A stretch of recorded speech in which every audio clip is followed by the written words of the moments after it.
So, if you've got people like that in your life, I suggest you cut them out.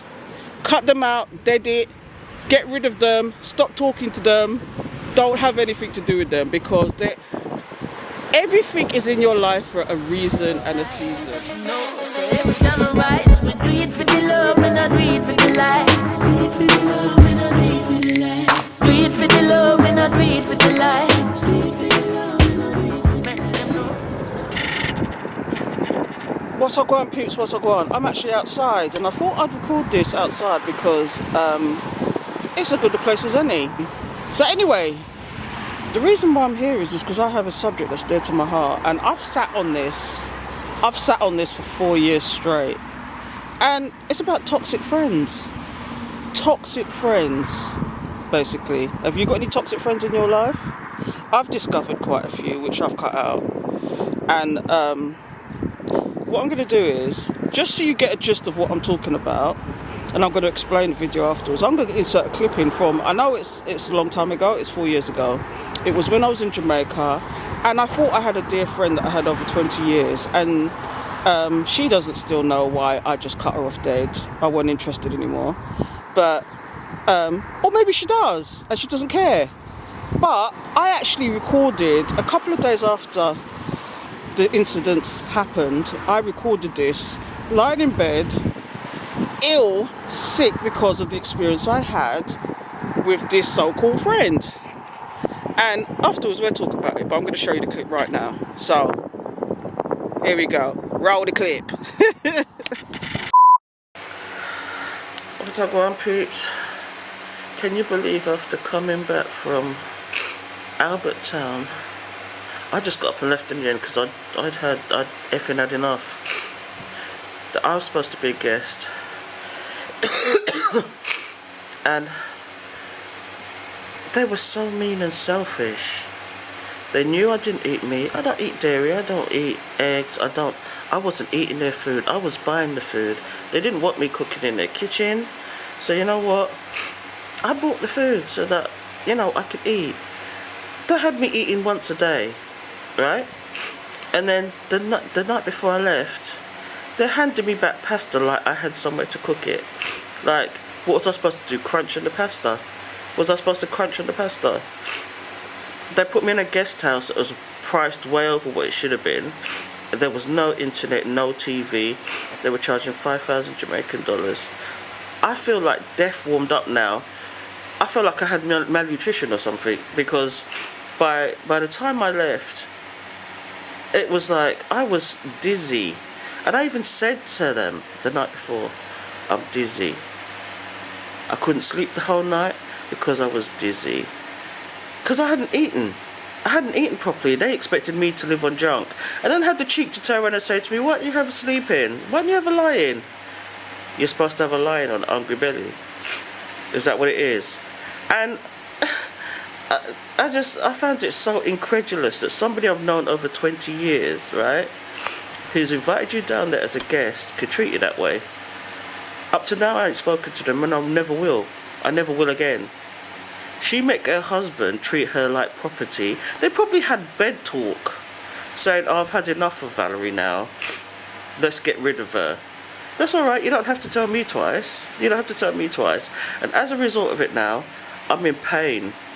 My IBS pains have come back, which I've not had in years, right? My IBS pains have come back. I just can't believe that that's come back after how many years of not having that, because I'm careful about what I eat. Dairy is my worst enemy. But they had me eating bulla cake and crisps. I've never, in years, and this is going to be TMI now, I'm a person that goes to the loo, who poos 3 times a day. I've come back here and I'm shitting bullets now. Yeah, I know, it's TMI. But this is what a friend of somebody, this is what a so-called friend I've known for 20 years has done to me. Now, I don't know whether it's him, or if it's her, or they just had enough of being, I'm not the hostess with the mostess, no, I've had enough. I decided to fucking treat me like shit, right? But that's okay, because you know what they say, karma is a motherfucker. Karma will do you right or wrong depending how you treat people. I'm not a mean person. Even if they determined, if I could have found a shop that actually did the kind of food that I eat, I would have happily gone and spent my money. I wasn't eating meat. I wasn't eating cheese. It wasn't like I was raiding the house. It was vegetables that I paid for that they didn't want me in their kitchen cooking, so I never cooked. But you know what? Lesson learned. Because I've got friends of over 20 years, okay, and they would have never treated me that way. I go and stay at my friends. I have laser treatment. I go all the way across the other side of London, go and stay with my friend, one of my best friends. And whether it's for me to buy the food or she'll buy the food, we both stand up in the kitchen and cook. You know, we stand up in the kitchen and cook.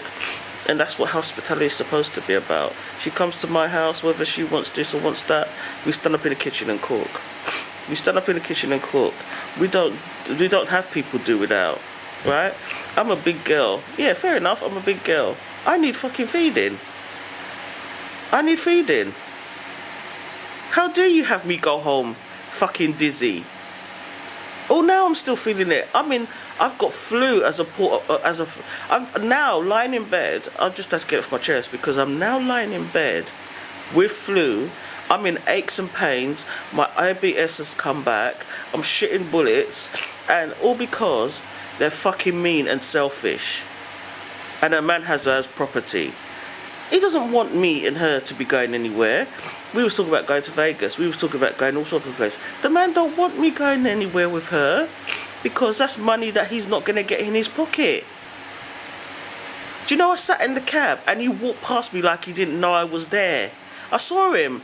He had a quart bottle of drink in his hand, pretending like he never saw me, grinning. I'm fucking suffering. I'm getting the fucking cab dizzy. This is somebody I've known over 20 years that's done this to me.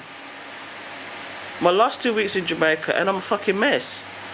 I've been in bed for 2 days straight now. And I just had to get it off my chest. Good luck with that. Good luck with your man. Good luck with your fucking selfish self. I hope you get everything you deserve because you're a fucking nasty piece of work.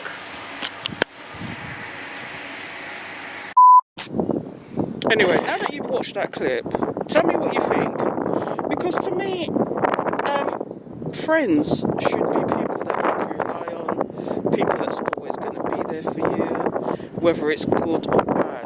And I tell you, a good test of a friend, a good friend, is if you can go on holiday with them and they don't behave selfish and they don't do things that are completely out of character from normal. And I think the second test is does this person or this toxic friend behave differently around different people? For example, they're with you, they behave one way. They're with their boyfriend, they behave another way. They're with their sisters and brothers, they behave a different way again. And they make you feel alienated. You can tell that's a toxic friend. Also, a toxic friend is there in the good times and not there in the bad times. That's definitely toxic. And then the last type of toxic people that I've completely cut out of my life is people, and this is going to sound airy-fairy now, but it's people with negative energy. A, who've got nothing better to do than to gossip, and B, who just keep going back in the past, dragging up old wounds and making you feel really bad and putting you in a negative space for no reason whatsoever other than they want to make you feel bad. So if you've got people like that in your life, I suggest you cut them out. Cut them out, dead it, get rid of them, stop talking to them, don't have anything to do with them, because everything is in your life for a reason and a season. And I'm telling you, your energy will completely shift and change once you get these toxic people out your life. You'll find that other things come in that are there for you. And it sounds, again, yeah, airy-fairy. But I'm telling you, cut the effery out of your life. Cut these effery people out of your life and watch your energy change. I've been saying this for years. People in your life for a season and a reason. And if they stay in your life, they're there for a reason. I've got dear friends I've had over 25 years. 30 years, in fact. And I can count on one hand how many friends I have. But I tell you what, I could go on holiday with them. They've seen me through thick and thin. If I needed help, they're there for me. If I just need a shoulder to cry on, they're there for me. But most of all, they're people that you could pick up the phone and say anything to and they won't judge you for it. And that's what true friends are. If you haven't got people like that in your life, I feel sorry for you. Because, especially like on lockdown, and you've got nobody to talk to, no friends that you can rely on, all your fly-by-night friends is nowhere to be found because they're on lockdown with who they consider real friends. So, do you know what I'm saying? Anyway, in this time of crisis, stay safe.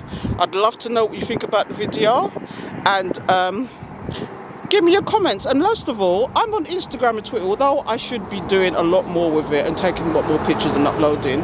I will start to, but it's like, it's a young man's game. I'm in my 50s. What do you want from me? So, I will put more up. But, like I said, my Instagram is Valeriesnaturals. My Twitter is Valeriesnaturals. My Facebook isn't Valeriesnaturals.